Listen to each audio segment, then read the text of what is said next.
I see we have a 559 phone number. Could you let us know who you are so we can change your name, or does anyone recognize that phone number?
Hello, everyone.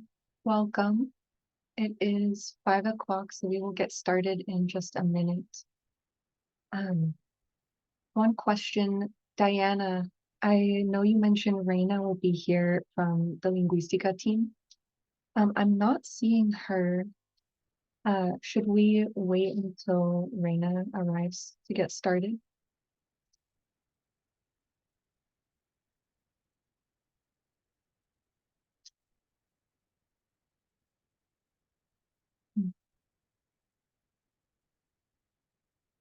Yeah, I think we can wait just a moment to give our interpretation team some time to join the meeting. Thank you, everyone, for your patience.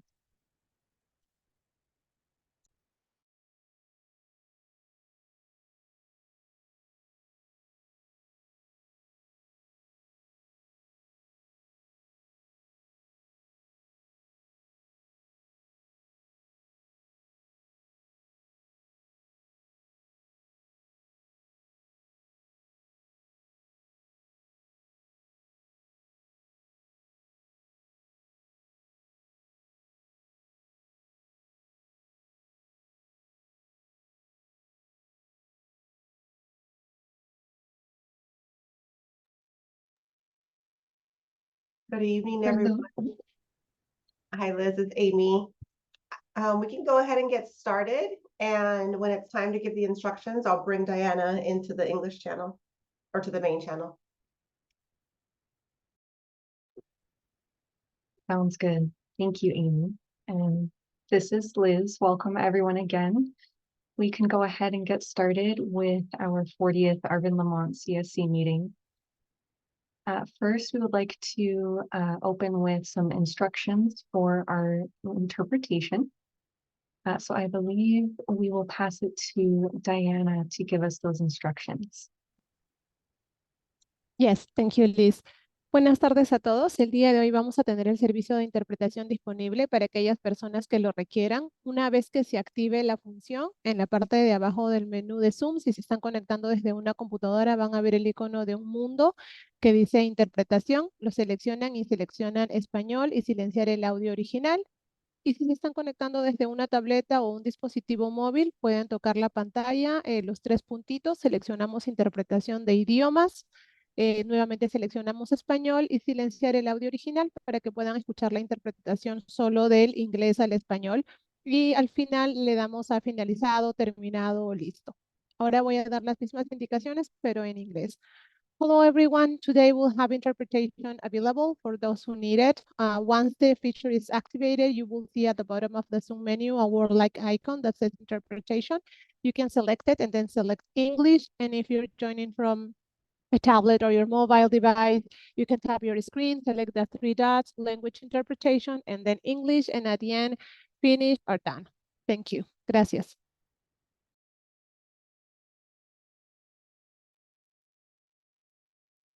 This is Liz. Thank you so much, Diana, for the instructions. I'm going to pause so that we can get that turned on.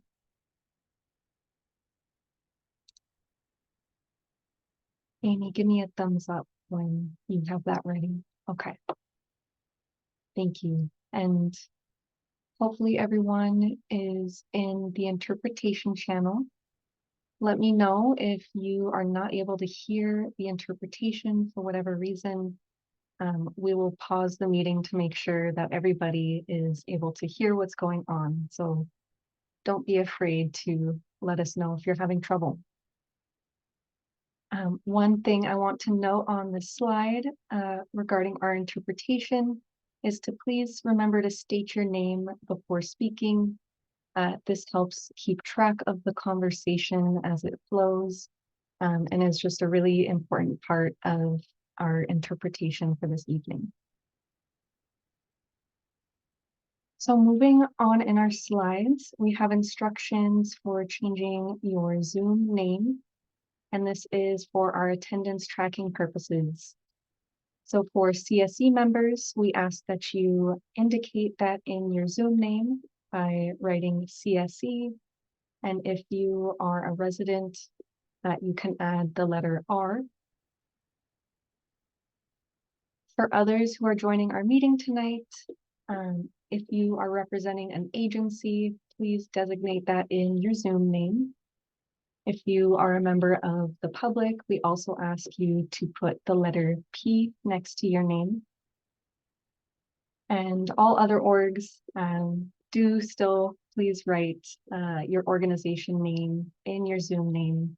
It's just helpful for us to know who is here. This is some of our virtual meeting etiquette.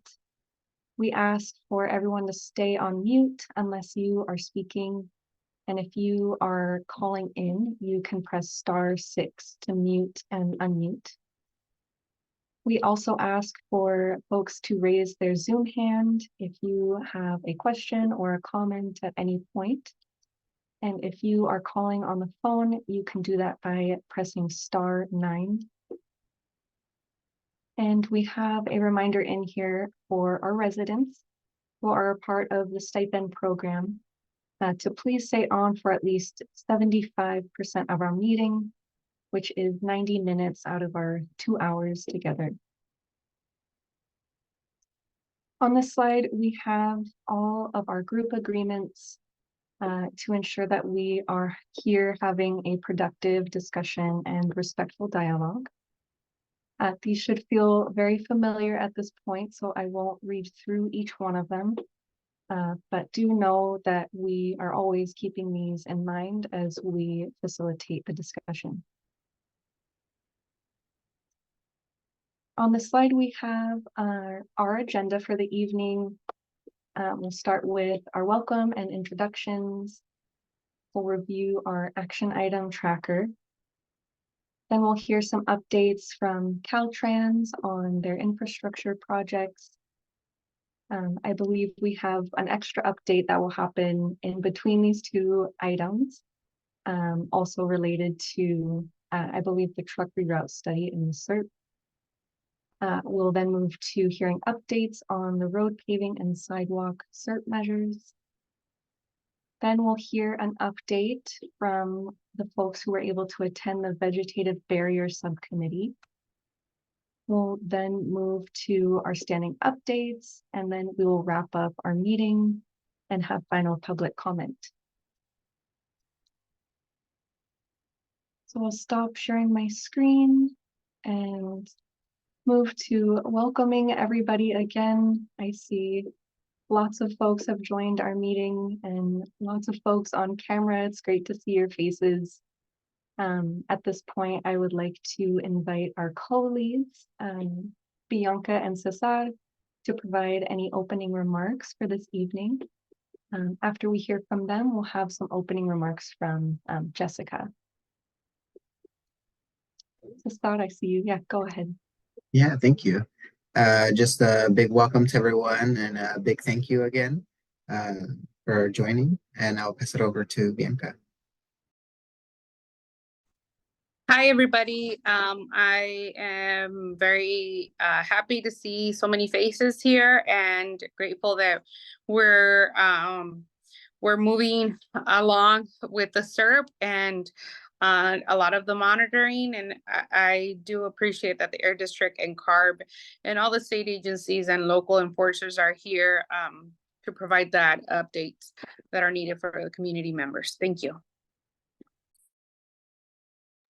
And I'll just follow Bianca and Cesar by welcoming everyone. Thank you for being here. And as Liz said, there are a lot of updates today, but they're all related, and we're really eager to provide you with some discussion about next steps for a lot of the high level and really important measures that you've all put in your SERP.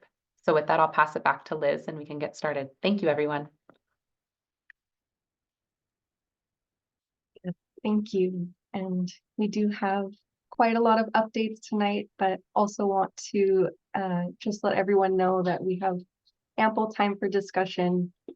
So we never want folks to feel rushed, and do encourage all the questions and comments that you have. So we'll keep moving through our agenda. Next, we have our action item tracker review. So as most of us in this room know, we dedicate this time at every meeting to review the action item tracker and the recent progress. We do this to help facilitate transparency and accountability to ensure that the CSC is able to actually track the progress that is being made towards your suggestions. So as Eric walks through these action items, feel free to ask any clarifying questions or put them in the chat. And anything that we can't answer tonight, we will definitely note down and come back to at a future meeting. So I'm happy to pass it to Eric to get us started. Hi, good afternoon, folks. This is Eric from the Valley Air District. I just want to go ahead and share my screen. And thank you, Liz, for the transition. All right. Can folks see my screen? Perfect. Thank you. All right. As always, we have 4 sections of our action item tracker. Our first section is in progress, second completed, third ongoing, and fourth comment noted. The 2 sections that we will be in are the in progress and completed sections. So I'll go ahead and click there. All right. Our first item was for the Air District and Caltrans to give updates on road paving and infrastructure projects that are happening in Arvin and Lamont.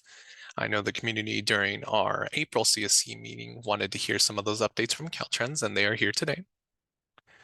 All right, our next item was, Our next item was from our outreach meeting, or our outreach subcommittee meeting, and our steering committee, regular steering committee meeting during our last April CSC meeting for follow-up for Vallarta, just to hand out some of those information displays and flyers to hang up in the store. That is in progress. We are working with Vallarta for those updates. All right. And for our next item is at a future CSC meeting, their district will work with Kern Energy and other agencies to provide a comprehensive update on refinery flare emissions impact. So this item is in progress, and during our July CSC meeting, the district is working with Kern Energy to bring those updates to you all. I'll go ahead and go to our top section, and please let me know if it's looking weird on your end. On my end, it's kind of hopping back and forth. All right, perfect. All right, going to our completed section. So I know the CSC wanted to hear from the Air District, DPR, Kern County, CARB, and OEHA to prepare a detailed explanation on some of the pesticide notification updates. So DPR is here today. to talk a little bit more about the district and some of the messaging that went out on May 10th. DPR will also provide an update during the May 22nd CSC meeting. So that's today. Okay. So our next item was from our March CSC meeting. So Caltrans will present updates at the next CSC meeting regarding the completed roundabout and next steps for sidewalk and road paving infrastructures. So the community asked that Caltrans provide an update during our April CSC meeting. And again, Caltrans is here today to talk a little bit more about some of those projects. All right. Oh, I don't know. Okay. Sorry, it's bouncing around on my end today. So during our February CSC meeting, I know folks wanted to talk a little bit more about our vehicle outreach and just how ValleyCan does our outreach and how the district discussed implementation and outreach for the vehicle replacement program during our April subcommittee meeting. We did talk about that, and we had ValleyCan on there.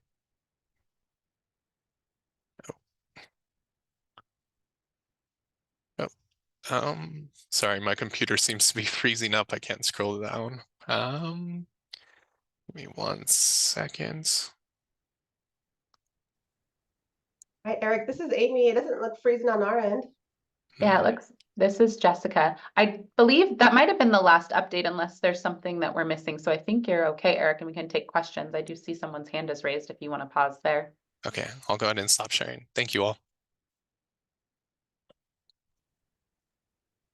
Go ahead, Mario. Yeah, my question is on that part of the lawn motors, the giveaway.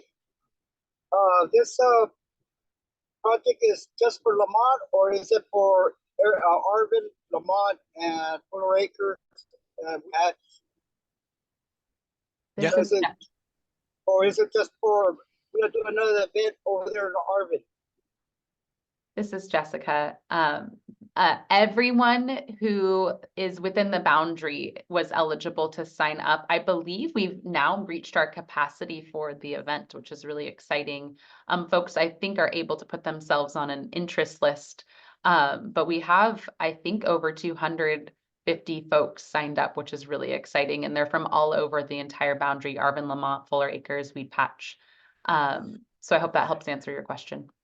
Not really, because I've been talking over there in Arvin, and a lot of people didn't know, nothing about that lawnmower thing, and that's why I was asking if it was for Arvin. We'll do an event for Arvin later, or we'll do one in Lamont, or Right. how we gonna do this? This is Jessica. I'm happy to provide more of a detailed update at the end of the meeting if that works for you all. Okay. Yeah. I got another question too. DBR was supposed to give me back some information for the rules and regulations, what they have now for injecting the pesticides in the dirt. They were supposed to come back on it for a meeting. It's already passed like 2 months. This is Jessica again. But I believe DPR has noted your comments during the meetings, but we can definitely work to follow up and make sure that any of your questions from those meetings are answered. I know that Eric and I have been working with DPR not only for their updates tonight and the pesticide subcommittee next week, but also any questions that linger. So we'll follow up on that, Mario, and make sure that we get those questions answered. And if it's not directly to you, maybe we just have them bring the update to the pesticide subcommittee meeting, which is next Tuesday. Yeah, because it's very important for that one, because it's real. I want to get a better understanding of how that thing works, because it sounds kind of like dangerous. Okay, Thanks. thank you. Thanks, Mario. Thanks, Eric. This is Liz. Thank you both. Thank you for the questions, Mario, and we'll make sure to follow up on those. I just want to see if there are any other comments or clarifying questions about the action items before we move to our next agenda item.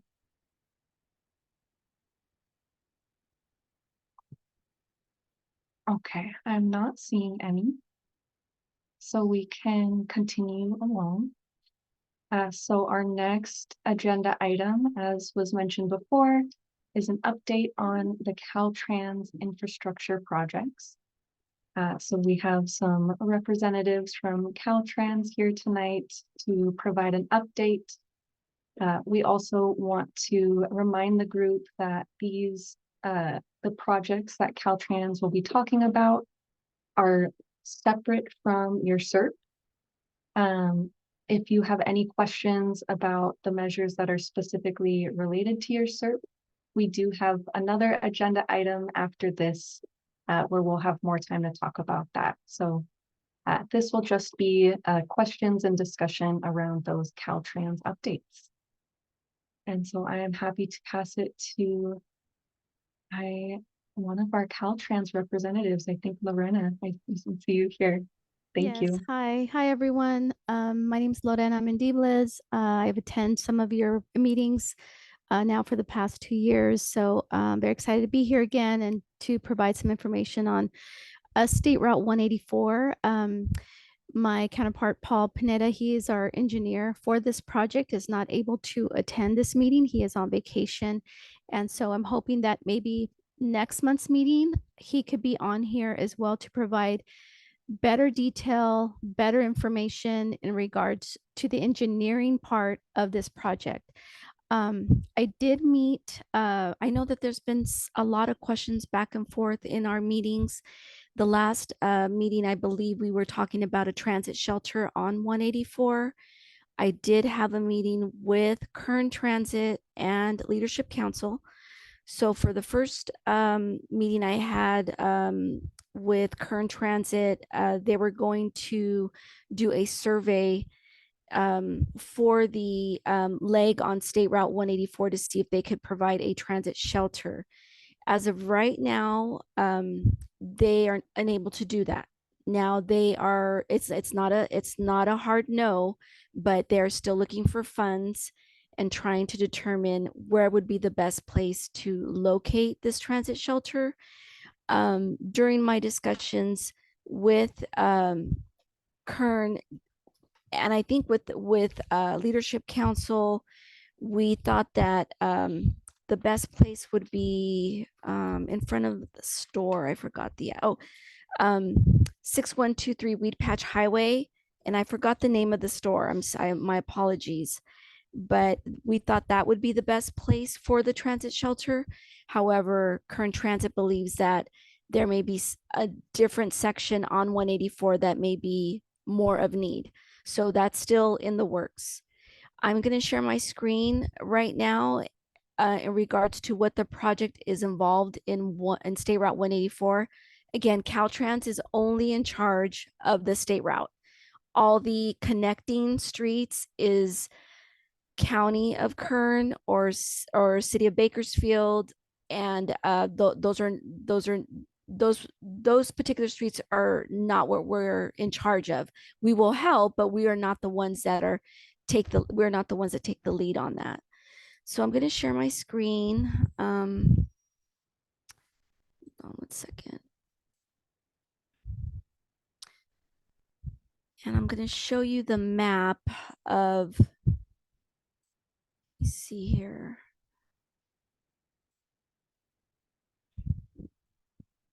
Section.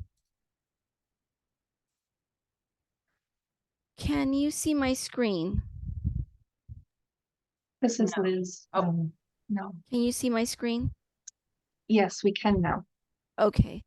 You may have to enlarge it. This is a 6-page map. I did send it to Eric, but we may need to, I don't know if I can enlarge it on my end or if the people viewing can enlarge it on their end. This is Liz. I think if you could zoom in a bit on your end, that would be great. I don't think we can do that on our end. Yeah, that's working. Okay. So this is the Thank you. beginning. Okay, hold on. This is the beginning of the project. This project is still, it is going to move forward in 2025. but I don't want to say that this is, we're still looking for a consultant. This has not been stamped, but this is what's going to happen. I mean, there's going to be improvements on State Route 184.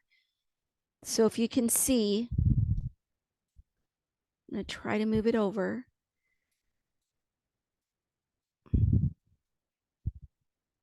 I'm sorry, my computer's lagging a little bit. But can everybody see? Okay, so what this project is going to include curb, gutter, sidewalk. Sidewalk will not be implemented on the whole state route, but on certain sections where it's most needed. Go to the next page.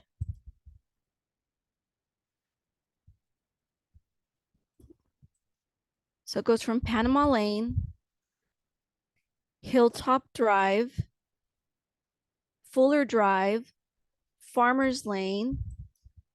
And when you see these sections here, these, oh wait, I'm sorry, they have gone too.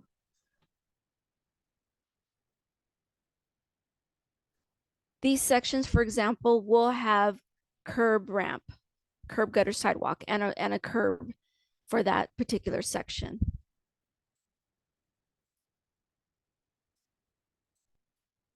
Sorry, it's a very large map. Okay.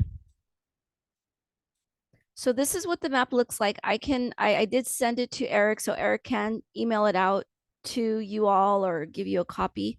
I'm going to stop sharing, but I'm going to share something else. And this next document, myself and Paul Panetta went to a meeting, an in-person meeting that was held by your agency, I would say maybe 6 to 8 months ago. And so we did give a presentation and provided flyers for this. So this is the section. Can you guys see my screen? Yeah, okay. So this is the section from State Route Bear Mountain Boulevard 223 to State Route 184. So see if you can see these sections here. This whole section in red is what the focus of Caltrans is going to be improving. So as you can see, the project ID numbers on the left-hand side, they identify the improvement that's going to happen in that particular section. I don't know, is Christine Vitarelli on the line from City of Arvin? Probably not. Okay, I can talk to her afterwards. So I have been in conversations with her as well because she is the planner for City of Arvin, and she has been, you know, a powerhouse for the 223 improvements, and she's been wanting for us to go out there. We did a walk audit. We also went with cow walks and did a walk assessment to identify the need out there, and then the improvements that are going to take place there. So we're waiting for the developer to respond to us. We've already reviewed some of the projects that are coming in on this section, but we're waiting for the developer to respond to what we want as some of these improvements here. But for now, what's going to take place there, as you can see, number one here, there's going to be a concrete overlay. So they're going to do improvements in let me see, wait a minute, sidewalk overlay, ADA improvements from 220. So this whole section in the green and these little dots are going to have ADA improvements. And then as you go further up for 184, let's see if I can still go.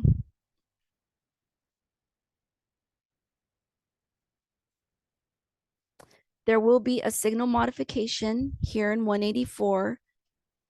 And then there's also going to be a 3R rehab maintenance, which identifies as restoration and rehabilitation. And so it's improving the whole section, which is really good news. And so as you go along, these are all just titles of what they're going to be doing. It's mainly pavement improvements, sidewalk improvements in this section. Hold on 1 second.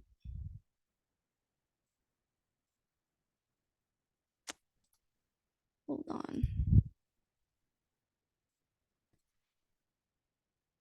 Let me share one more time.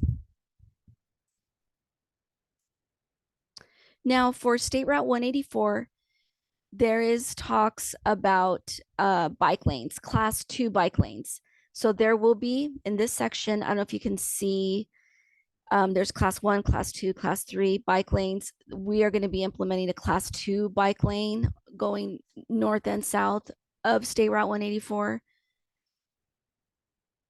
So it would be class 2 bike paths are part of the road marked with clear white striping and labeling. So for each side. And one more section. Okay, so the project would provide 8-foot wide shoulders along the length of the project, both directions. Guardrail would be installed in both directions along the east side of the canal. There's going to be 3 drainage basins, and I'm hoping that for the next meeting that we have, that our engineer can provide maybe a better schematic of a map to give to, to present to all of you. The project consists of complete streets elements, which consist of, ADA compliant, curb gutter sidewalk, upgrades of the curb ramps, driveways where required. I did have a meeting with Leadership Council, and I did show them the issue regarding the transit stop. And so I'm hoping that I can get some better, I guess,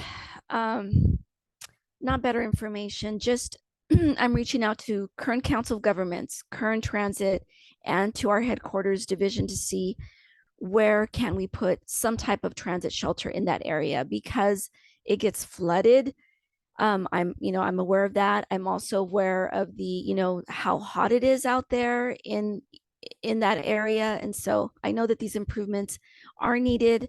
I'm trying to, get this going before we start construction so that everything can go in at once. These improvements are going to be taking place in fiscal year 2025.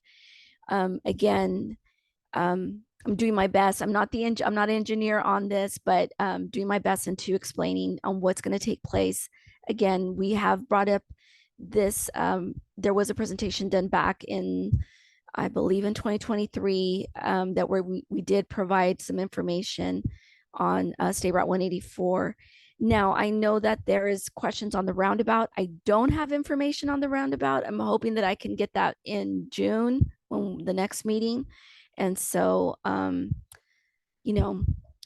this is what we have so far. I'm hoping that this, we will move forward, and if we need to go and do a survey or talk to more of the community members, we will do that as well. So I will open it up for questions. I'm sure I have a lot of questions, and I'm hoping that, just I'm the messenger, so I will do my best to get back with some more concrete answers.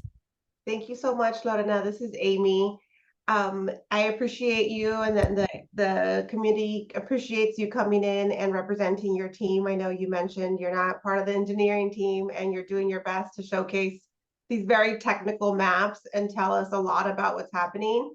So I'm wondering if maybe you can just tell us big picture, like what is the overall takeaway from what you just shared? And then we can open it up to questions. Yeah. No, well, I mean, the takeaway is that the whole State Route 184 is going to be improved, which is going to help. It's going to help with flooding, and it's going to help with, the community members that do, traverse the route or walk it. It'll be more walkable. It'll be safer. I'm hoping that, these upgrades will help improve the mobility of the area. And so that's the big picture. I mean, it's going to be class 2 bike lanes, curb gutter sidewalk. There's going to be driveways for the different areas of the I think the the homes out there and also the some of the stores that are out there on State Route 184.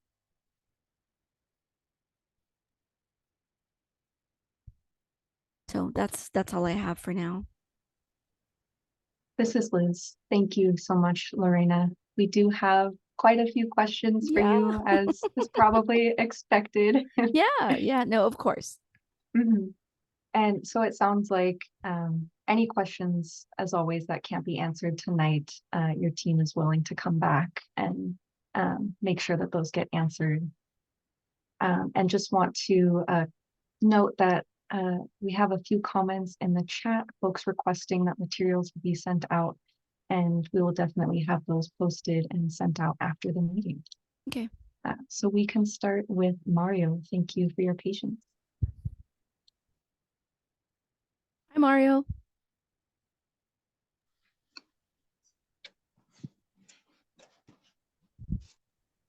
Mario, this is Liz. Are Yeah, you there? yeah, I'm here. My phone is kind of funny. Yeah. Oh, could you hear me? Yeah, I can hear you, Mario. Okay, yeah. I got a little question. Do you guys are you guys in charge for the main street of Lamont? I believe that's State Route 184, right? Yeah. Okay. Because Yes. they have like 4 years saying that they was gonna fix it and do improvement for 4 years already. Mm-hmm. I've seen almost every year they mark the streets that like they're gonna work on it and then they stop. What's going on with that project? That's what I just disclosed, and we're supposed to go into construction in fiscal year 2025. Oh, that you guys gonna do it in 25? Yes. Because you guys said it. I think you guys said it like 4 years ago. Right. Yeah. No, Yeah. I mean, I'm sure that was said, but I think now there's secured funding, and so we will be able to move forward with that. Yeah. Okay. I just want to make sure. Thank you. Okay. Yeah, no problem. Thank you, Mario. Next question from Tim. Hi, Tim.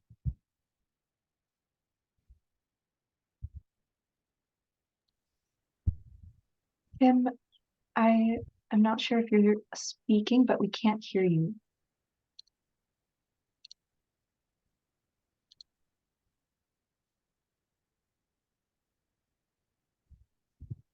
Tim, are you there?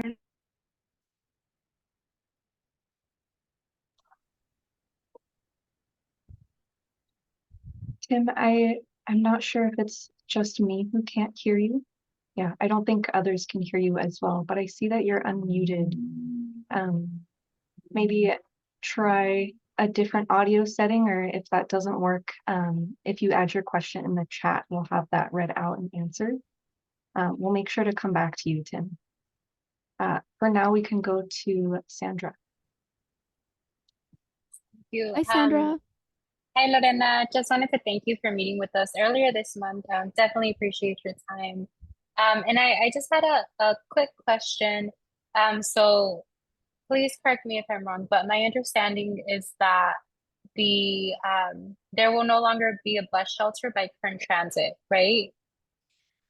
It's not confirmed.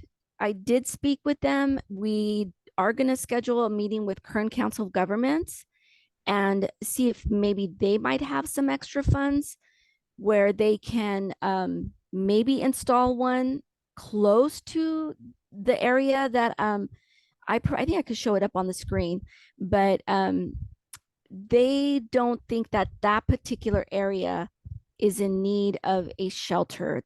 That particular area, maybe 100 feet, 200 feet down the road, maybe needed. So I don't want to talk for them because they are wanting to help. They do feel that some type of shelter is needed out there, but they just feel that maybe that particular area is not the place where a transit shelter should go. Okay, thank you, Lorena. Yeah. Okay, yeah, and so I think if it makes sense to folks on this call, I think our advocacy then should be towards COG to ensure that they set aside funds to ensure that there Yeah. is a shelter, right? And Yeah. mainly because folks have been asking for a shelter for years at this point. So I would, if Caltrans is open, we would love to work together with y'all to ensure that funding is set aside for a bus shelter, and we can communicate offline. And I welcome any folks on this call who want to join that effort to reach Yeah. out to me to also join that as well. Thank you. And then I do want to say that Current Transit did state that they did a survey. They did a survey like 2 weeks ago. So how it works, right? So they you have the bus driver, and he travels through 184, and then that particular section, it's in front of the store, and if he or she sees someone standing there, they will stop. If they don't see anybody standing there, they won't stop. So I told them if there was a transit shelter, maybe it would welcome more people to, wait for the bus there. But because they didn't have enough counts, they felt that maybe a different section of 184 would be needed. So that's what I was told.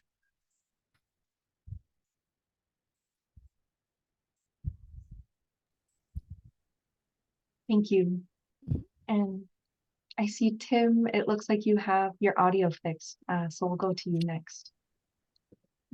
Okay, to start my comment, I am so sorry that they keep bringing up the runabouts. None of my questions regarding these issues were about the runabouts, but basically, you're done with the runabouts. You promise improvements on the road after the runabouts, so that's what they keep bringing up about the runabouts. Okay. But to add to my question, the green line on the map that you showed, the second map, those are improvements, right? So one of them ran through what's considered Main Street in Lamont, which is 184, but we call it Main Street, which Okay. is is that meaning that that section is also going to get ADA compliant improvements and sidewalks? Because one of the things we've noticed is certain crosswalks in 184 are ADA compliant for blind people, but certain ones are not, like the ones in the center of town are not, but the ones outside town are. And if you're gonna have the ones on the outside ADA compliant, why can't the inside ones be in ADA compliant? And just a couple of general like housekeeping, like we've noticed that the intersection that divides both the north and south lines are damaged and cracked from several car accidents that have been there for more than 5 years and haven't been repaired by Caltrans. And we've noted that a couple of sidewalks also need to be pushed down because of extreme heat. They're kind of lifting up. They need to be pressed down again. And nowhere in your presentation did you mention the interior of the actual 184, which we consider Lamont, and then or we consider Main Street. And then nowhere in the presentation did it mention anything about flood prevention. I think in one of your meetings when you opened to the public, you mentioned that there would be flood prevention. And one of the sections that was being picked is that area right in front of Mount View. And sidewalk potentially could be built there because you were going to use one of those fields as to mitigate the collection of rainwater.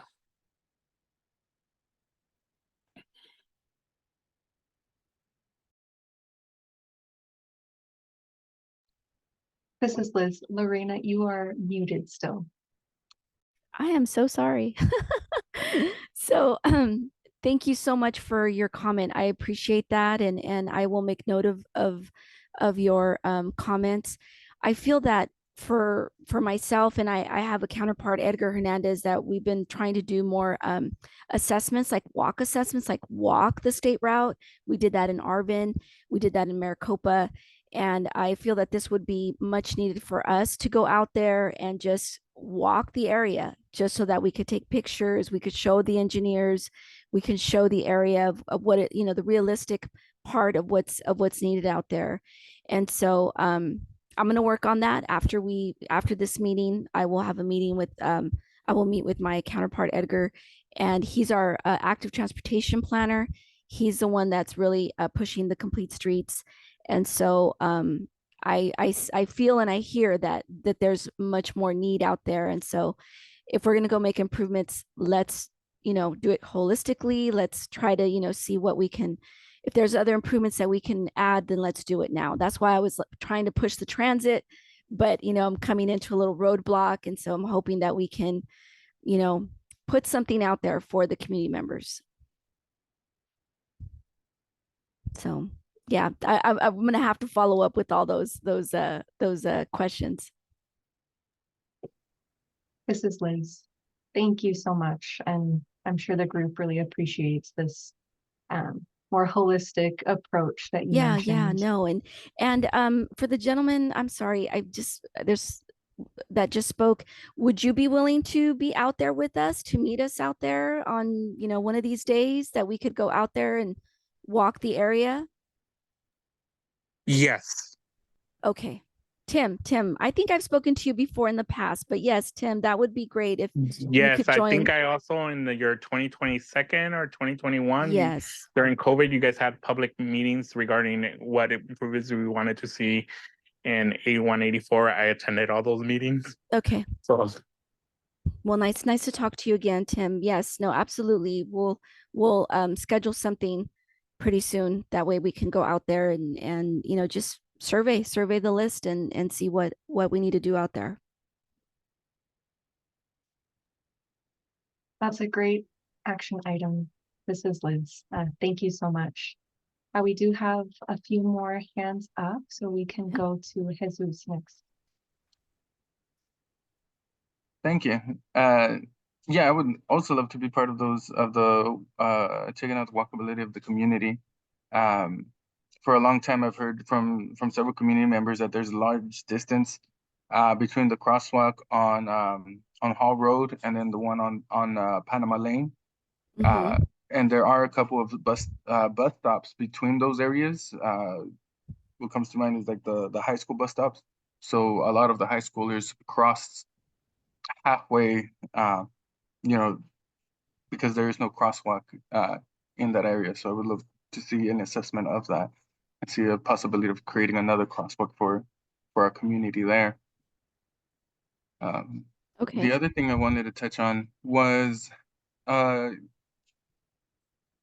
like a better I think you just kind of touched on it, is understanding how the survey worked with current transit, because I consistently see a lot of people, mostly students or kids, waiting for the bus right next to that store. So it's from what I understand is one of the more central locations for the community in that area to go and get and take a bus.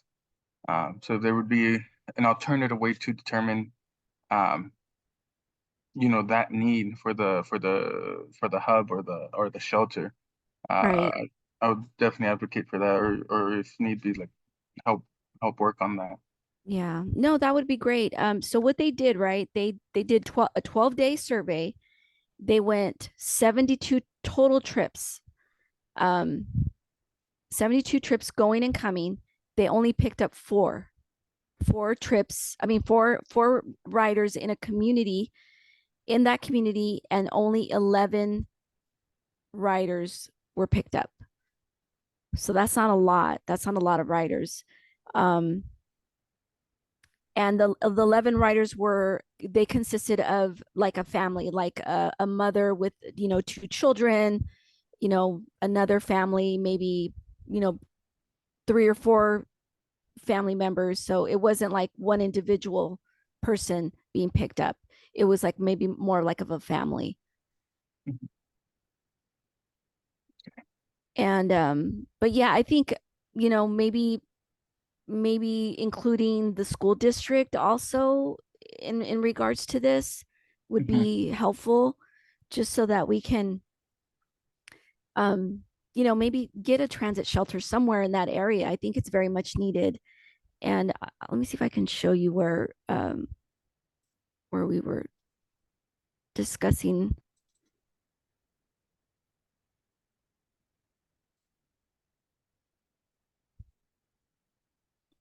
Yeah, I'm sorry. Go ahead with your questions. I'll keep looking for that area that I was discussing with Angela Willis from Current Transit. Okay. No, and then the last The last one was just a quick clarification. You said that there'll be sections of sidewalk. Would that be between Panama Lane and about Farmers Lane? Just where the community mostly resides? Yes, yes, it will. And I can send you I'll send you guys the map after this. I'm just trying to show you the section of where we believe that the transit shelter is needed. And I think many of you know that area already, but let me see if I can find the location. And then I would also like to be part of the advocacy efforts with Kern Cog to try to get funding for the Okay, shelter. sounds good. Okay, let me share this. Okay, do you guys see my screen right here? This is Jess, yes. Yes, okay. So this is the section of where riders have to wait for the bus, this pole. And so we are making all these this is all going to be improved. Caltrans is coming in to make a curb gutter sidewalk in this area. And we felt that, okay, so if you have a transit stop here already, let's do a transit shelter there. However, because of the lack of ridership, they felt that it would be more feasible maybe down the road, another different area where maybe other riders are picked up, and that's where I'm at. So I just wanted to show you the section on the community members that are here. Do they ride this particular bus that stops here?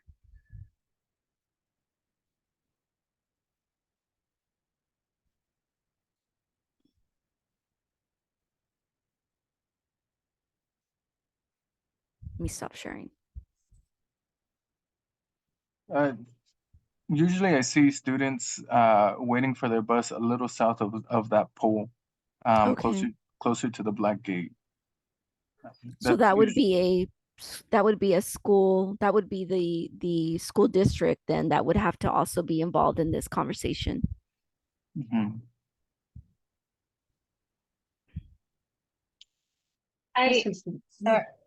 Sorry, this is Sandra from Leadership Council. I can jump in as well. I actually posed this question to folks in Fuller Acres last week, and the response that community gave me was that yes, that's where the kids are picked up, right? So the school bus stops both there, but more in front of the Black Gate, like Jesus said, and also on Farmers Lane. But folks also do ride the bus, but they did share that because there's just like a tiny pole with a sign, a lot of folks don't even know that there's a bus that passes.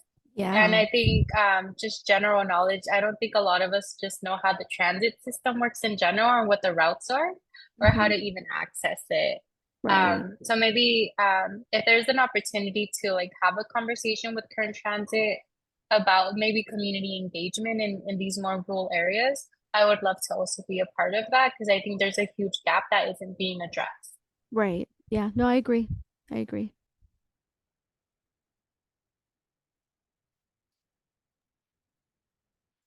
Thank you. It looks like we have one more hand up and then we will wrap up this action item, and it sounds like we have a lot of follow-up. Okay, sounds good. Mario, go ahead.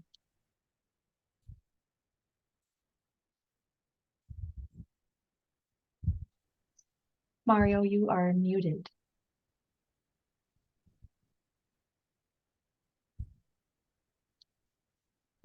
Hi, Mario. Mario, let us know if you still have a question. I'm trying to, this phone don't want to touching and don't want to work. Oh, it's okay. Yeah. My deal is I want to be part of that walkthrough on the main street. Okay. And two, I was gonna say, about that bus stop right there. I think that'd be a great idea for a reason why, because a lot of people are out there in the sun, in the rain, in the wind, cold. And if they have a place that they could go to, get the bus, people will start going there. Right, right. I think just having some signs out there as well that there is a bus stop, I think you would get more people to ride the bus. Yeah, but the sign is small. People Oh, it don't really is?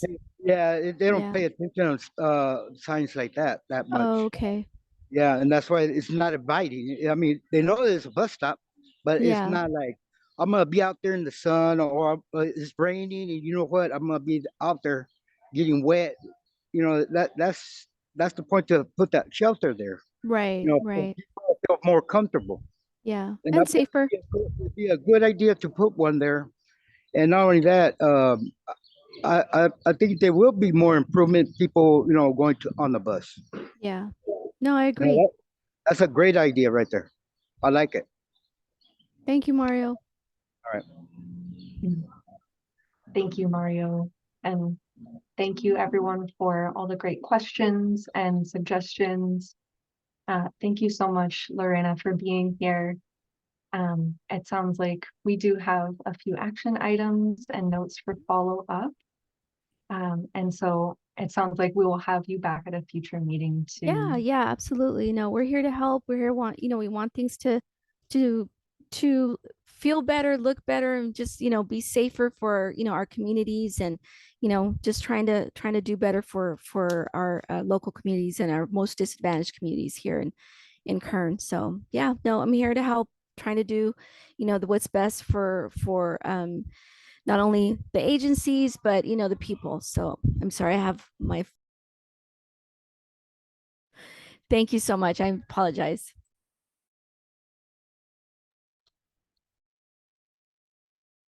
Liz, this is Jess, and I saw Asha, who I know is works on very related issues to what Lorena just mentioned. So I know we were closing that item, but Asha, if you have anything to add. Yeah, I just wanted to say I'm interested in also doing the walk on Main Street, and just to reiterate the point that there needs to be way more crosswalks and crossings across Main Street, because there's like at least 3 in the main Lamont proper. And I will take a look at the plans and see what the limits are, but I'd like to see more crossings.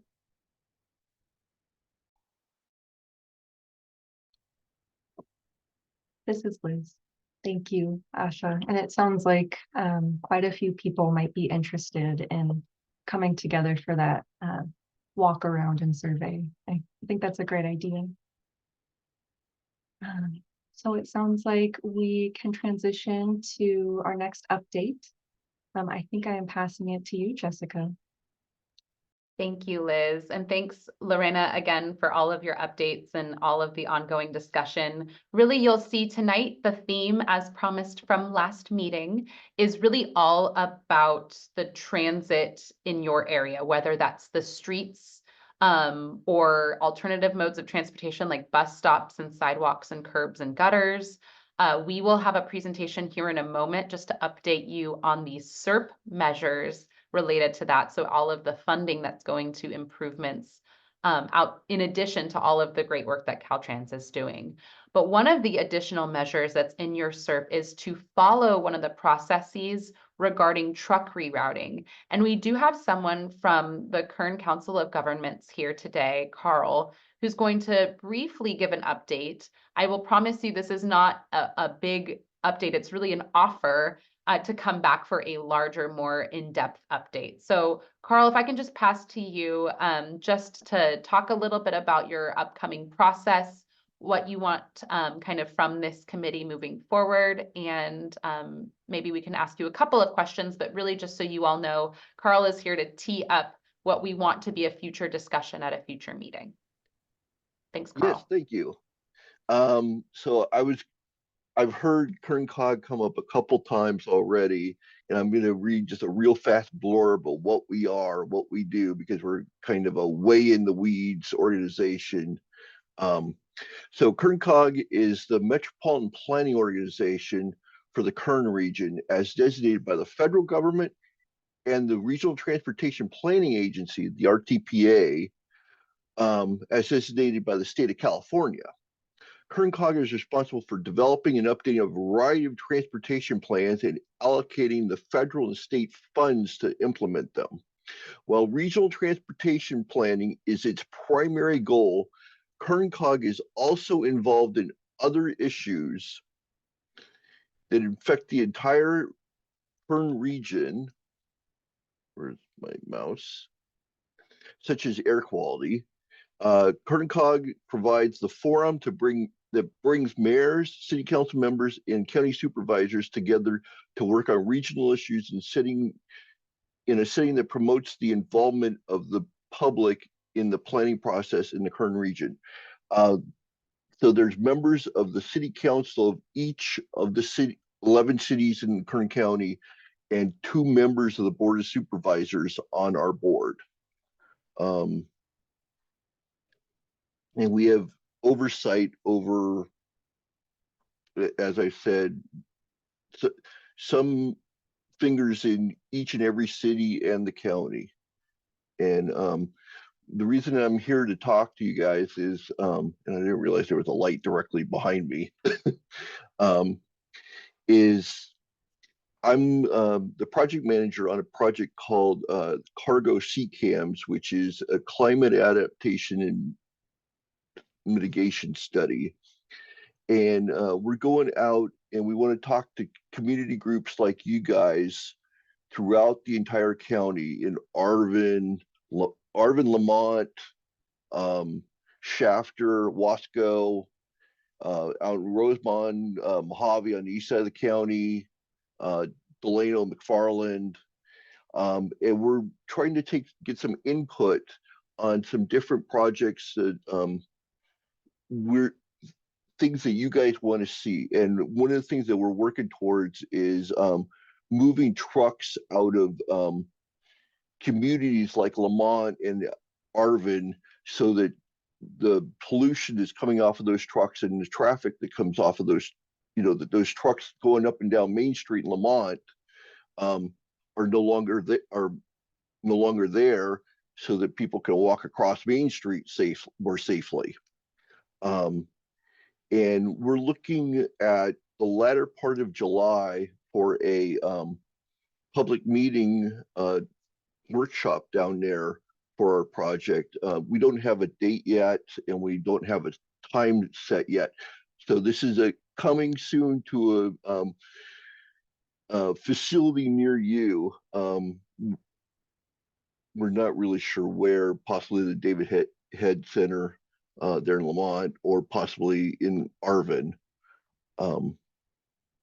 But I just want to let you guys know that this is a project that is in the works, and we're looking for people like you guys to come and talk to us and tell us what you guys want to see. And I'll report back to my boss that the bus shelter on Main Street in Fuller, it's Fuller Acres. Yeah, okay. Bus shelter in Fuller Acres was a topic of discussion, and let him know that. So you guys are being heard already. Thank you, Carl. This is Lorena. Yeah, I talked to Irene Enriquez too. I called her the other day. So, and Bob Snoddy. Yeah, so they're aware. My gut is that there's possibly a park and ride nearby that it's maybe planned for, but I'm not sure. Sounds good. Yeah. So anyway, cargo CCAMs, among the things that we're trying to do is we can't actually build anything with this money. We're planning to do things with this money. So planning on moving State Route 184 off of Main Street, going through Lamont, so that it's somewhere away from the downtown Lamont, so people are safer. And one of the things that we're discussing is dealing with mitigating things like the drainage, because I know well enough from growing up in Bakersfield, watch that flooding in the Lamont and Arvin area is a problem. And this project is looking at issues like that. And that's pretty much it. Latter part of July, probably before the beginning of August, I would say, is when we're expecting to have the meeting. And that's it. Thanks. Carl, this is Jessica. Thank you so much. As I mentioned to you all, this was really a way for us to, and it's just perfect timing. Carl, you were not wrong. Your agency was brought up multiple times today, so it seems like a perfect fit. And even your discussion here about the state route and Main Street really just fits well together with the update we heard today. We promised all of you that any announcement from Carl or his team about the engagement, about scheduling that event, and about any feedback they need between now and that event and forward, we will get out to all of you. So you will keep, just stay tuned, and definitely thank you all for letting us kind of take a little bit of extra time today to talk about all of the great work happening in your area. Great. With that, I am going to transition to the next part of our agenda item. Liz, I don't know if you had anything to set up, or if maybe I can just march right along. I think you can march right along, Jess. Thank you. Awesome. Thanks, Liz. Thanks, everyone. You all just heard a lot of really great updates about kind of the interagency work that's happening to keep moving forward and keep you all informed in this space about work beyond all of the SERP or Community Missions Reduction Program funding. So we're going to shift a little bit to talk now about the specific measures in the SERP that have funding that you have allocated. We're just going to talk just a couple of quick updates. And we do have folks that can maybe help answer any additional questions, but this is really just meant to be a next step update on the road paving, sidewalk installation, complete streets work that you have all been really prioritizing for us. As we heard tonight, it's a really important topic for everyone. So just really briefly, this is a quick update just to let you know that the district board has officially approved all of the projects that we want to move forward with Kern County. So all of those projects that you all helped us prioritize, sent in all of those pictures. We worked with Yolanda from the County Public Works Department to get the total amount of funding and projected timelines. All of that has been approved by our board and we can move forward. So this is just a quick reminder of one of the areas. This is Panama Road pedestrian path. So again, this would be where curb, gutter, and sidewalks are installed. And you can see here, obviously this is on Panama Road and then in some of the residential areas near, it crosses 184. So this is also related to the work then that's also happening in Caltrans and, with Caltrans, I should say, along that same highway. So really over the next few years, we are eager to see all of these great improvements that not only will improve your community, but obviously provide, public health impacts, fewer cars, lots more ability to walk. And then as you all talked about, and we talked about with our board, actually a lot less dust because that flooding and the mud issues that can be caused by flooding, when that dries up, then when you drive on it, creates dust. So it really is a cycle that can create a lot of different types of air pollution issues. So definitely excited about that. This is the other piece. This is Mountain View Road that was also approved. And so just again, thank you to the Kern County Public Works Department for helping make sure that this got to the finish line, but a huge thank you to all of you for helping us prioritize all of this. So we wanted to just touch base with you really briefly about next steps so that you're all informed. And then of course, we'll continue to bring folks to provide updates at our next meetings. So these approved projects, as you might recall, were almost just about $6 million. There are $12 million in the SERP, and I'll talk a little bit about next steps for the other half in a moment. For these approved projects, these were all projects that happen to be with Kern County. So we now have to enter into a contract in the next month or so. I put summer there and was feeling like that was far away. And I realized summer starts next month, which I'm sure we're all feeling. It is very warm today. And so within the next few months, we'll be into a contract design for the project, and I can pass it to Kern County if there are any other questions beyond what I'm updating. But that will begin in next year and will take about a year. It is a lot. You saw a lot of different streets to be designed, and then construction will begin early the following year. But as you all know, that was only half of what we have in the SERP. And so we talked a lot early last year about prioritizing a lot of different projects also in the Arvin area. There are about $6 million left in your SERP to prioritize those types of projects. And of course, that proposed partner would be the city of Arvin. We have been, and I know she was on earlier, but I think she might have dropped off. But Christine, who I agree with Lorena, is just such a powerhouse for all of this type of work, based on all of the community input that I know she has, not only from these meetings, but from lots of interactions and meetings with all of you. All of those priorities and discussions that we collected really over the past year and a half are still in the works. I know the city of Arvin is working closely with folks to estimate the project costs and emissions. And so we will also continue to move that forward, work with you all to finalize those priorities. And then we'll go through the same process where we just get approval by our board and then can make sure that those projects are underway as well. Those are actually all the updates I have. I'm going to pause for questions. And like I mentioned, if there's any specifics about the Kern County projects, we do have our partners, as you saw Asha raise her hand earlier.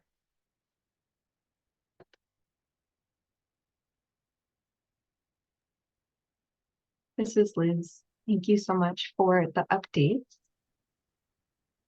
I'm not seeing any hands, but could be because people are thinking. So we can pause for another moment or two just to give folks a chance to come up with any questions or comments.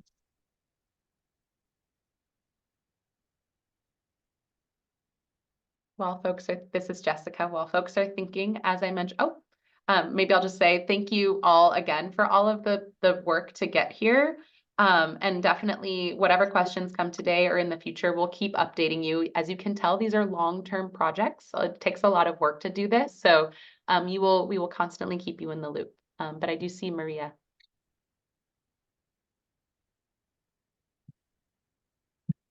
Ay, estaba tomando agua. Buenas tardes a todos. Soy María de aquí de Arvin. Mi comentario solamente estaba esperando a ver si Cristín de aquí de la ciudad daba un reporte o un comentario, pero veo que no está diciendo nada.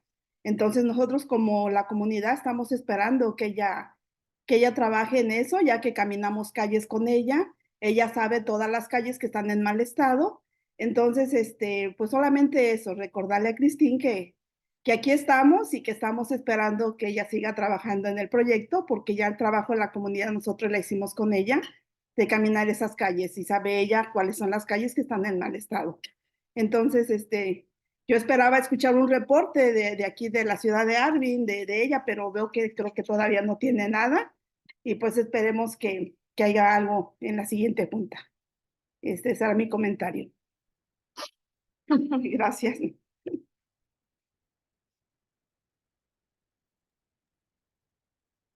This is Jessica. Thank you. And yeah, we'll definitely continue to work with Christine and all of the project partners on bringing updates to you all.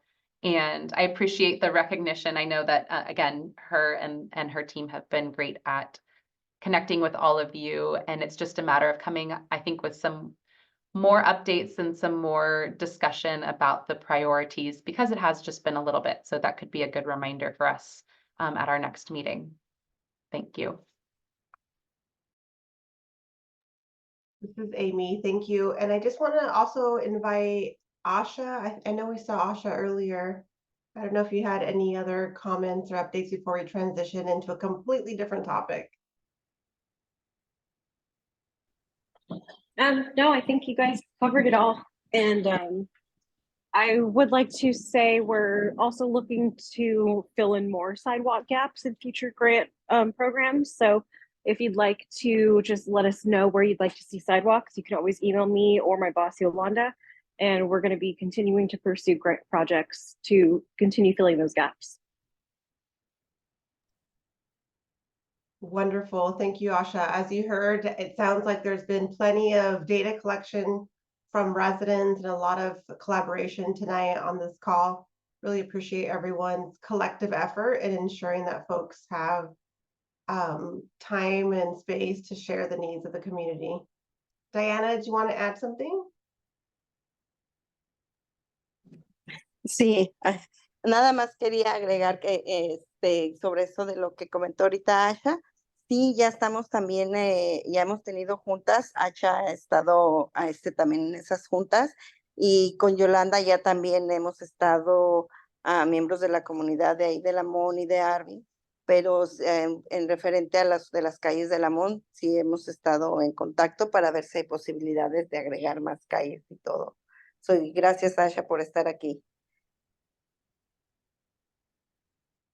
Thank you so much, Diana. So it sounds like there's been plenty of needs shared with all the agency folks on tonight's call, and that continued collaboration will happen. We'll be sure to write down some of these as action items so that you all can give some momentum to these things and have some follow-up at our next meeting. At this time, I'd like to transition us to our next agenda item. And Angel, I did see you come on camera. I wasn't sure if you had a question. No, okay, didn't want to signal you out. Transition us to our next agenda item, which is about the vegetative barrier subcommittee review. So for this item, we will get to hear directly from some community members who have been attending the vegetative barrier subcommittee meeting. As you know, you all have so much work. So now there's been several subcommittee meetings happening on different SERP measures. Today's update will be an opportunity for those of you who haven't attended the vegetative barrier subcommittee meeting to hear about some of the things that they've been working on and to get some updates so that you can be well informed. At this time, I'm going to pass it to Jessica and Tim. I think we can pass it to Tim if you're ready, Tim, to provide the update. Yeah, I'm ready. Sorry. So our first subcommittee meeting for the vegetation barriers happened last month, and we had this month, we had several discussion topics. Of course, we have to remind our members of the steering committee that we put in our SERPs $500,000, which is $500,000 for vegetation barriers for both Arvin, Lamont, and Fuller Acres. Our first discussion was regarding what really is a vegetation barrier. So it's a barrier between what we would consider a road or a high polluting area to prevent that pollution to drift into a community or a residential area. And they're basically would be made out of trees, shrubs, or any plants that are tall enough to create a barrier between the pollution source and the residential area. And one of the discussion topics is what groups do we think could implement these plans, and how would they implement it, and what the district guidelines on regarding of requiring the funding. And one of the things is that they would have to submit a proposal, and also scroll down, I wrote it down. And then their proposal, they would have to both plant the trees and maintain them for a total of 10 years. One of the subjects that they'd come about in our meeting was water regarding the county, and if some of these would be built in county land. But I guess that's my report.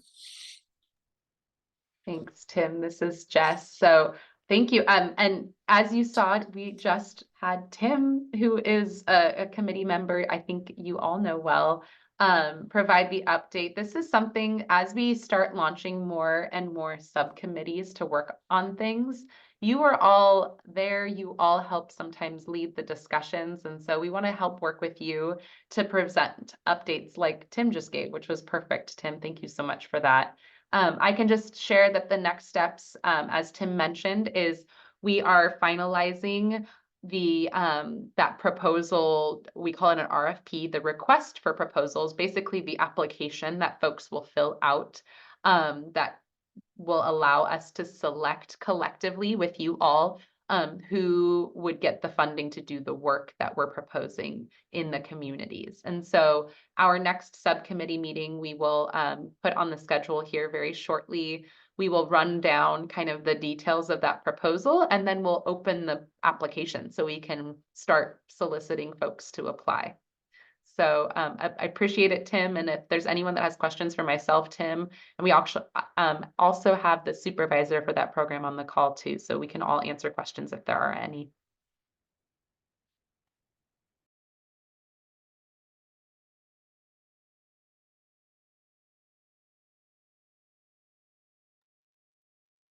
This is Amy. I'm looking through my screen and I'm not seeing any hands raised, and I'm also not seeing any comments in the chat. I don't know, maybe it's the heat. People are tired tonight. We're getting through all of the agenda items a little too quickly. I don't know what's happening here. But we'll go ahead and transition to, is this right? Our wrap up? No, it's not. Our standing updates got you a little excited, didn't I?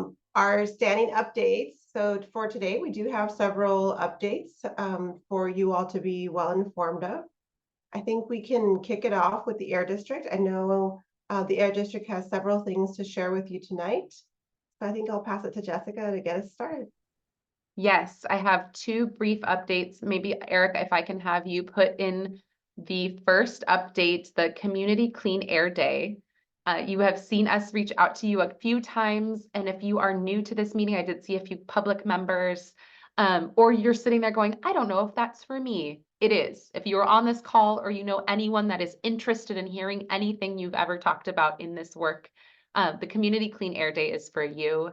We will have bus transportation pick up in Arvin, in Shafter. As we hear back from other folks, we may be able to add more stops. So we'll talk with you all about that as we see registration come in. It is free. We will have breakfast and lunch provided. We have lots of opportunity to connect with someone. Maybe you've never met anyone working on this same program in Stockton. We will have lots of folks that are coming from Stockton.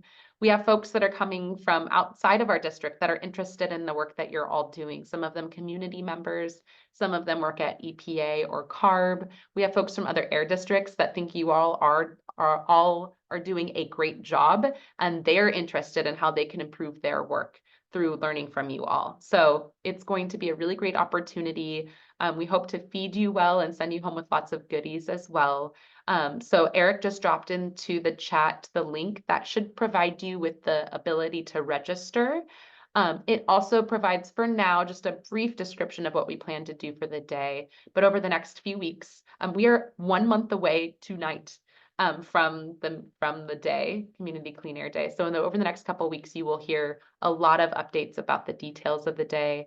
But really, we're looking forward to seeing you in Fresno in person on that Saturday if we can. So that is my plug. Any questions about that day?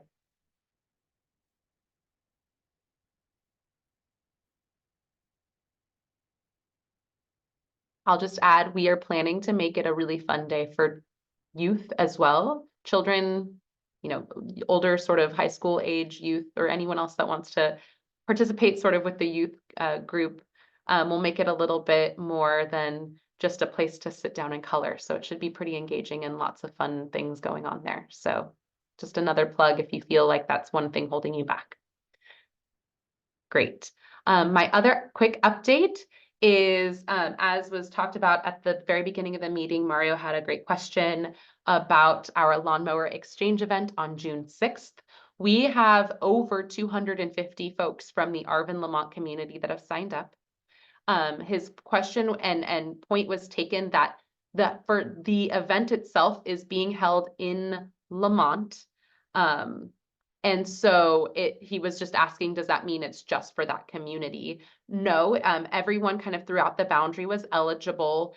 And so right now we are full for that event. That does not mean we're done with the measure. There is still funding left and we can host another event and plan for it after we complete this event.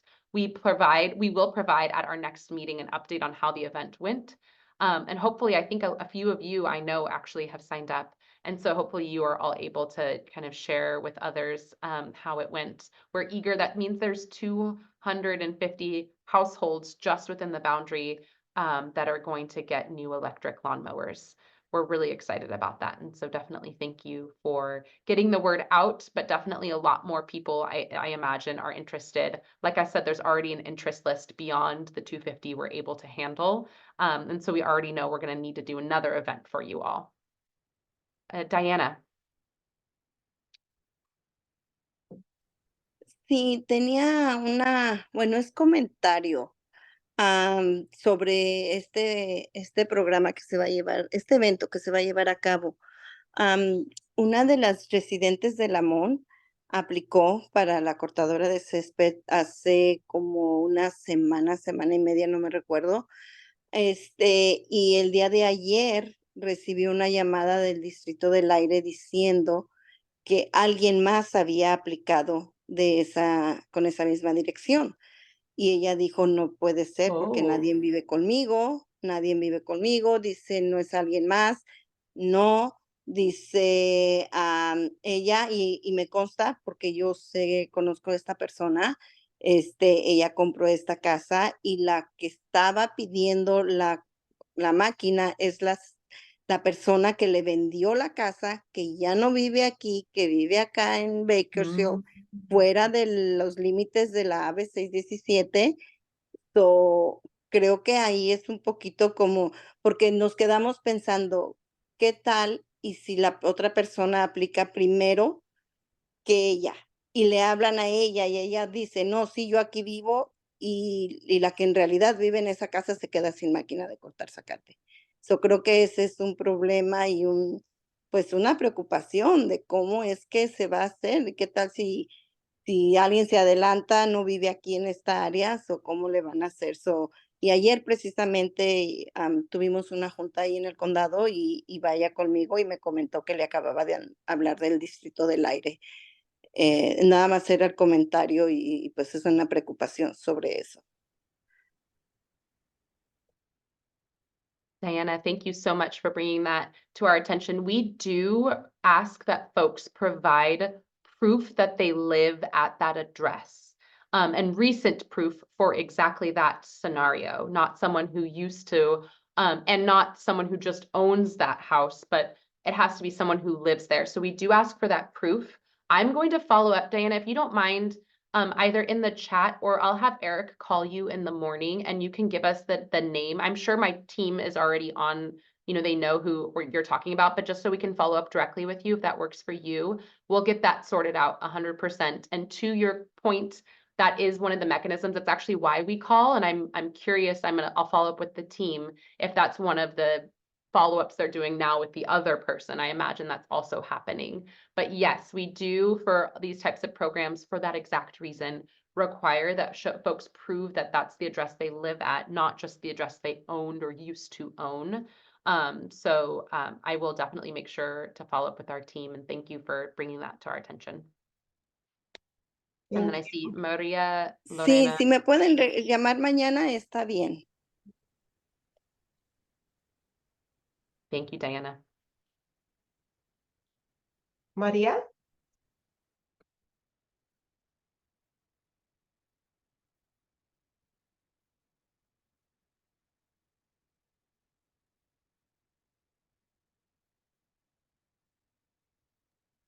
We can't hear you, Maria. It looks like you're trying to talk.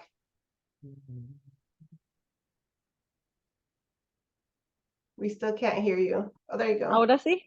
Sí. ¿Sí? Ah, ok. Lo que quería comentar es que sí pasa mucho eso porque como la gente a veces sabe de este evento y el problema es que tal vez algunas personas tomen direcciones de otras casas o algo para hacer eso. Entonces, yo pienso que si eso se resolvería pues pidiendo la licencia de manejar o la identificación, porque eso pues ahí está la dirección de uno donde uno vive. Era mi comentario nada más. This is Jessica. Maria, you're right on. We ask for driver's license or utility bills that are recent, or something else that shows with the driver's license and the utility bill, I am this person and this is the address that I pay my utilities and this is where I reside. So that's a great comment and certainly something that we require, just so you all know, actually for all of our programs where it is where we need to show that you live within a specific area. Thank you.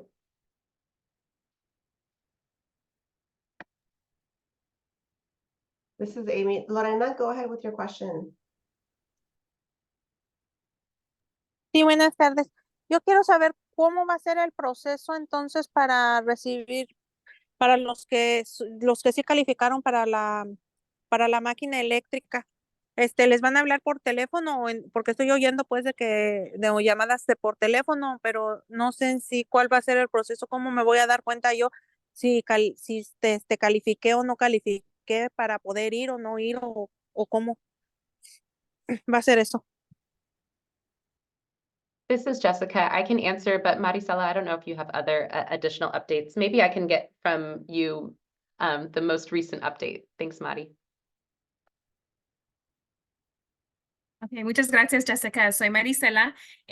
Para el proceso para las cortas céspedes, lo que va a hacer es que vas a recibir una llamada si necesitan la información adicional, pero también, o si no tenían un correo electrónico, le van a mandar una carta por correo postal. Entonces, si no puso un correo electrónico, espere una carta o una llamada para verificar la información.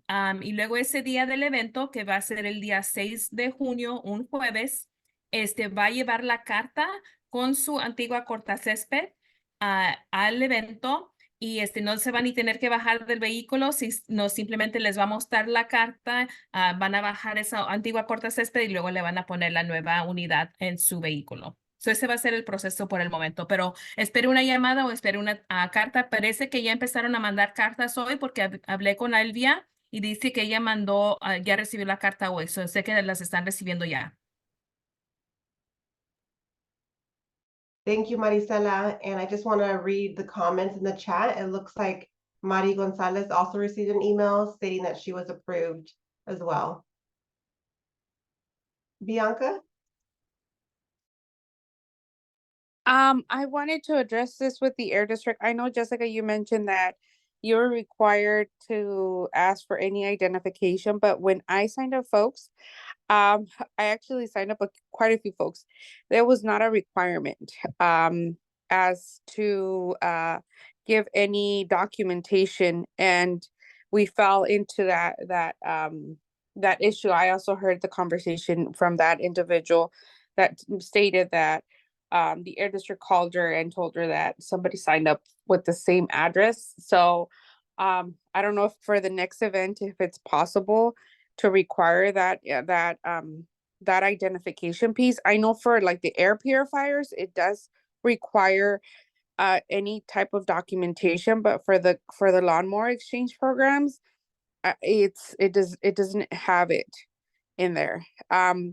I signed up some folks and I do actually have their IDs. I require their IDs because I also inform them about the purifier. So I signed them up for both the air purifier and the lawnmower program. So I do have those documents. I am in a conversation with somebody from the Air District to give all that information out, but I just wanted to inform you that it does not have it in the application for the lawnmower. Thank you for that, Bianca. We will follow up. I think that's important, and definitely thanks for all of the exact examples, because I think that helps us follow up as well. Thank you both. Gabriela?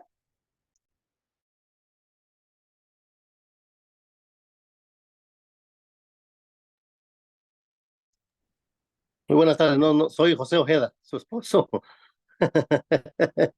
Estábamos ahorita escuchando lo que estaba comentando la señora Diana Mireles y lamentablemente hay personas que tienen su licencia y se mudan de dirección y no se les cambia no cambian la dirección. Entonces, mi sugerencia sería, es como cuando van uno a agarrar algo, como aplicar para algo de gobierno, que le piden una utilidad, ya sea el bill del gas, el bill de luz o el statement del banco. Entonces, yo creo que esa es una de las cosas que, pues, ahí sí no vas a poder mentir, porque tiene que estar el bill a tu nombre del quien está aplicando para la cortadora de césped. Eso era nomás un poquito darle seguimiento a lo que estaban diciendo las licencias y lo que la señora Diana Mireles comentó. Gracias. This is Amy. Gracias, Jose. And I see Francisco and Cecilia have their hand raised. Please go ahead.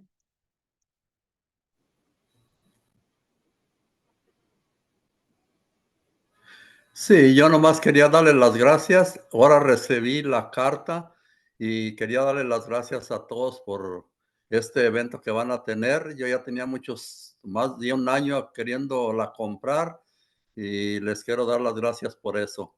Es todo.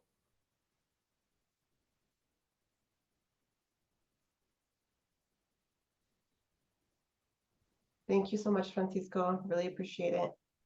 Jess, any other updates on your end? Those are our updates, and we will follow up with all of the questions and action items that were brought up. Thank you all so much for your feedback. Thank you, Dr. Ramos. Thank you so much. So at this time, we will be hearing from CARB regarding some of the monitoring stations. Hard word for me tonight, apparently. I'm looking at my screen and looking for CARB folks. I thought I saw someone from CARB here earlier. This is Michelle. I'm here. Oh. But it sounds like maybe what you're talking about is something that James would have updated. This is Jess. Doctor, I'm sorry to be confused. Monitoring stations from CARB.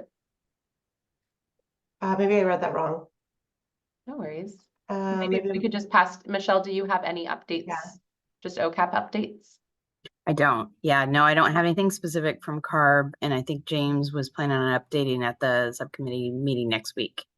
Yes, yes, that's why I crossed my message. Apologies. Yeah, no worries. But I did think that CARB would have an update about a preview for the subcommittee. But I mean, yeah, we can let everybody know that we will have an update, and that monitoring is going to begin like within the next 2 weeks. So if you want to learn more, for sure, come to the subcommittee meeting next week or watch it. perfect. Yeah, that is super helpful. I appreciate that, Michelle. And we do have time for DPR. Any updates from Department of Pesticide Regulation? Yes, this is Jimmy from DPR. I'm here to provide an update about DPR statewide notification system. Earlier this month, through the Air District, a letter from DPR's Chief Deputy Director, Karen Morrison, was shared with both Shafter and Arvin Lamont, CSC. I encourage everyone to read that letter for more information. I do have some brief bullet points that I would like to share with you as all. In regards to the beta tests, DPR has been in discussion with Kern County over the last several months, but unfortunately, we were unable to find a path forward for the beta tests before moving to final system development. To provide notification in Kern and across the state as soon as possible, DPR is transitioning to final system development. We are anticipating the launch of the pesticide notification system in the first quarter of 2025. In regards to outreach and engagement for the statewide implementation, we are developing a strategy for outreach and engagement, including both community and grower outreach and engagement. We are in the process of planning where to focus our outreach and engagement. We anticipate that we will engage locally with Kern County and the Kern community, along with other communities across the state through the first year of launch of the statewide notification system. We anticipate sharing more information on this process as we firm up our outreach plans later this year. Thank you for that. I will now turn it over to Environmental Monitoring Branch Chief Min Pham for additional updates. Hey, good evening, everybody. Thanks, Jimmy, for that. Just wanted to give a kind of a brief update. My branch actually was able to showcase our newest web page development, believe a week or so ago. As part of the first regulation for 1 through D that we put into place, I think I spoke about that in this forum earlier last year. That regulation went into effect earlier this year, and we established a visual web page portal that showcases usage throughout the state. I'll go ahead and drop that into the chat here. But for anybody curious about just tracking or looking at 1 through D use throughout the state, my team has done an exceptional job of doing a visualization web portal here. So that will actually break down like usage by crop or by location. It has a small map component to it as well. So there's little bits and pieces of information in here should you be interested.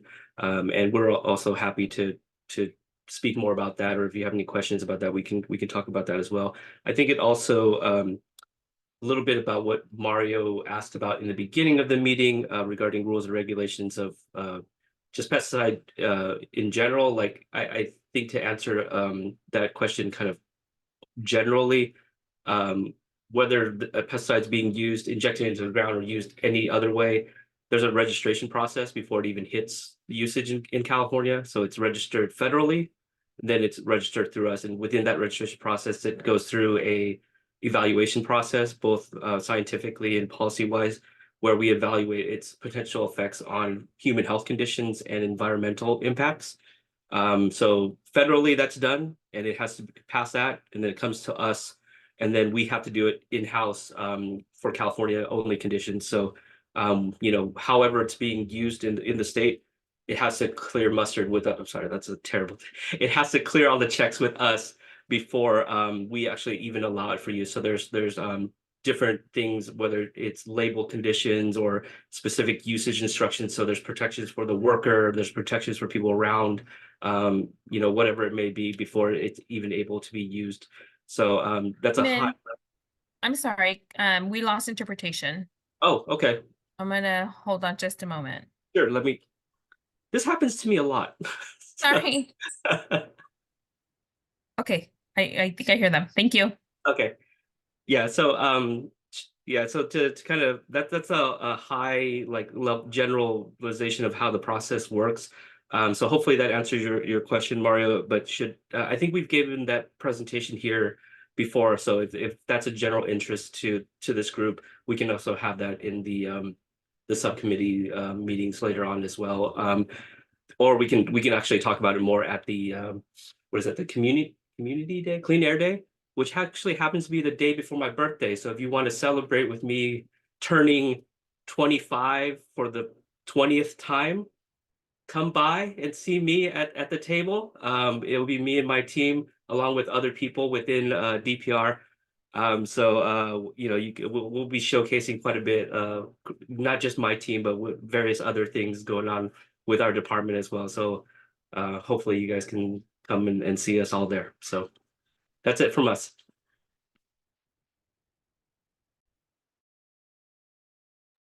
This is Amy. Thank you so much, Ming. Now that we know, we might have to have a cake or something. I see Bianca has her hand raised. Please go ahead, Bianca. I just wanted to give a comment about DPR's response on the local notification. Sorry, my kids in the front. Okay. It's really heartbreaking to hear it from a letter, not from the actual DPR representative to come. I know that Ming and Jimmy, you've done an amazing work coming to the meetings, but I think this was far beyond from you guys. It was representative from up DPR, and for them just to send a letter to the community members, hey, we are not able to, not putting a face to a letter is it's heartbreaking and at some form disrespectful. And I did want to point that out, that DPR did a very bad job. I'm not calling Min or Jimmy out, but I'm just calling out the department that was supposed to be there for the community members, really gave us a negative remark in what is the notification. Hopefully we could finally see some light and see the notification come in place the beginning of the next year, and hopefully they don't call it off more in a longer time. And we're literally counting out the time when that notification is going to come out, because communities have been waiting for way too long and have been hearing excuses after excuses, and we can't hear another excuse from DPR. That's my last comment.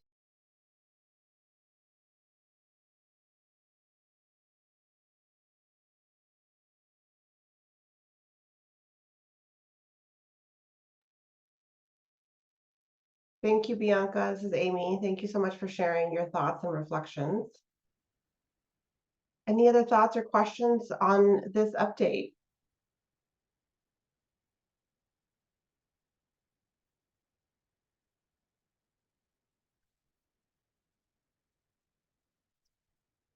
All right, not seeing anyone. At this time, I would like to invite any other community agencies that might have some updates that impact the community within the AB 617 boundary of Arvin, Lamont. This would be the time to share any of those general updates.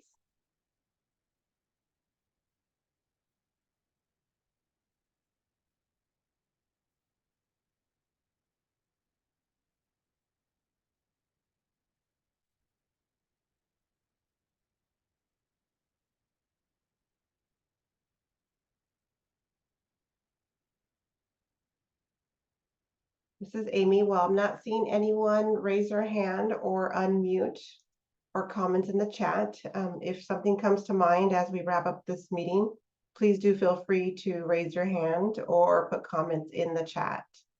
At this time, I'd like to transition to our wrap up and discuss some of the upcoming agenda topics.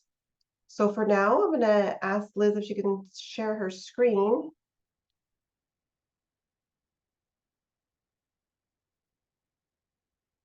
Given that we will be taking a break during June, meaning we will not be hosting a June Community Steering Committee, we will be taking a break from the next agenda setting meeting. So right now you see that as to be determined or TBD, because we will send out an announcement for the next agenda setting meeting once that gets scheduled in the next fiscal year, which starts on July 1st.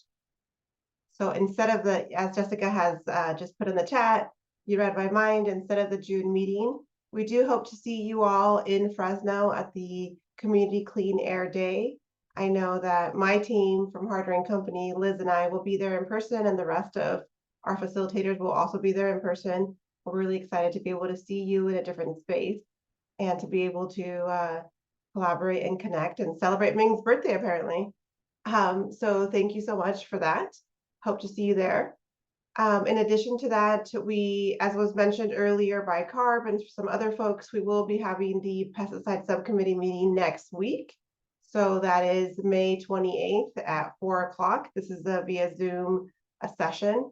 During that time, we will have plenty of space dedicated to talking about pesticide regulations. So we do encourage everyone who is interested in hearing more details about pesticides to come to that meeting. As you saw in today's meeting, if you're unable to attend a subcommittee meeting, the general updates from those meetings are presented at these main CSC meetings for you. So if for some reason you can't attend, you can always wait for the updates, or you could also watch the recordings that are posted on the Arvin Lamont website through the Air District. All right. At this time, I'd also like to invite Liz to share some of the action items that we've developed for tonight.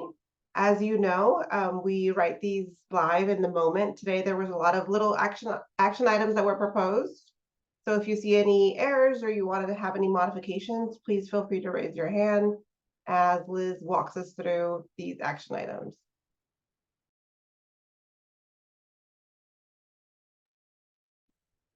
This is Liz. Thank you, Amy. And yes, please do feel free to stop me as I go if any of these were captured incorrectly.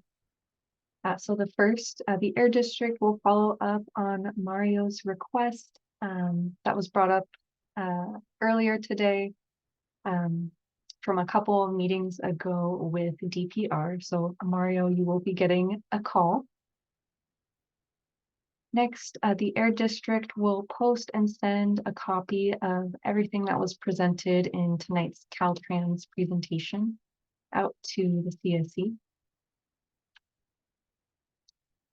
The next action item, Caltrans will collaborate with CSC members to continue to conduct walk assessments along 184 to gather the most recent needs and communicate those findings to the engineers.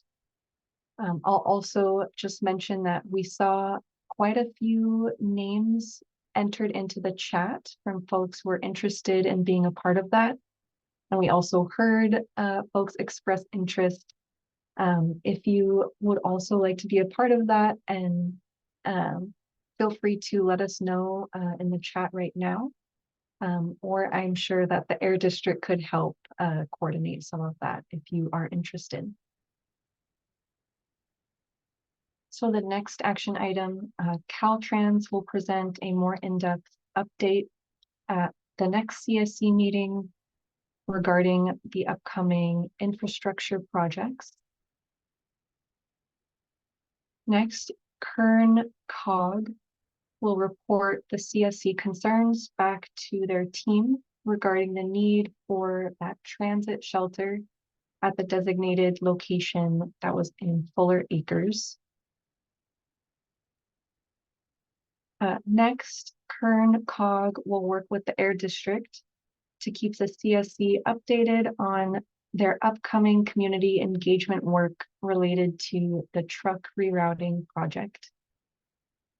And I think there's one more. So last, the Air District will follow up with residents to investigate the issue with lawnmower exchange application address requirements. And that was the last one. So I'll just pause here to see anything that needs to be edited, or did we even miss an action item that you want to make sure we track? Please do let us know.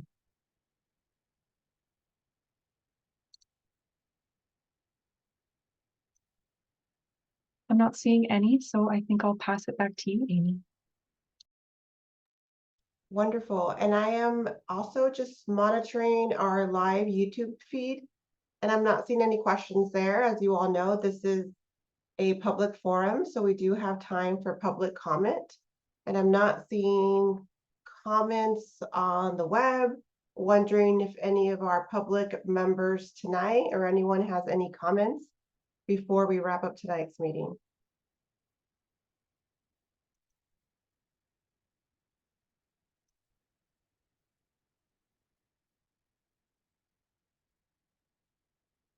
In that case, I would like to invite Cesar and Bianca to see if you have any closing remarks for tonight's meeting.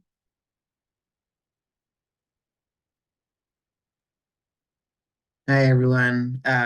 Super excited to see that lawnmower event finally going down, and hope to see a few folks from the steering committee at the Clean Air Day.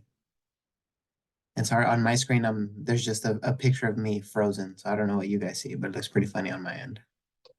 We see a black box, Cesar, so we don't see the funny face. We're missing out. Thank you for sharing. Bianca? I wanted to echo what Cesar was mentioning. I'm very happy that we're finally gonna have an event. I actually saw Francisco and Cecilia walking around their neighborhood. So I was able to talk to them, and they were very excited, and seeing them working with their kids is an amazing work. And also for the clean day in Fresno, I'm already registering a lot of folks out there. So we do have a good countdown, and I'm seeing movements inside our community. So I'm very proud of all these community leaders that are doing changes in their community. These are changes that are going to be forever, and to feel very proud. I'm very happy to be part of this process and seeing these amazing work in the community. Thank you. Thank you so much, Bianca. And finally, I'd love to invite Jessica in the Air District to see if you have any closing remarks. There's not much more I can say beyond what was just shared. So I want to echo all of the thanks. I also am proud to tell people what I do for work, and that this is especially when we get to meet and have events like the one that will happen in a couple of weeks. That is just the cherry on top for us to see you all and to get the work done. So thank you all for your commitment over the past few years. We still have several years to go. So we'll just see you hopefully in 1 month from now in person. And if not, even sooner at next week's pesticide subcommittee. Thanks, Dr. Ramos and Bianca and Cesar and everyone. Thanks everyone so much. And I hope to be able to see all of you in person in Fresno in June. For now, we will give you back the gift of time, 6 minutes back to all of you.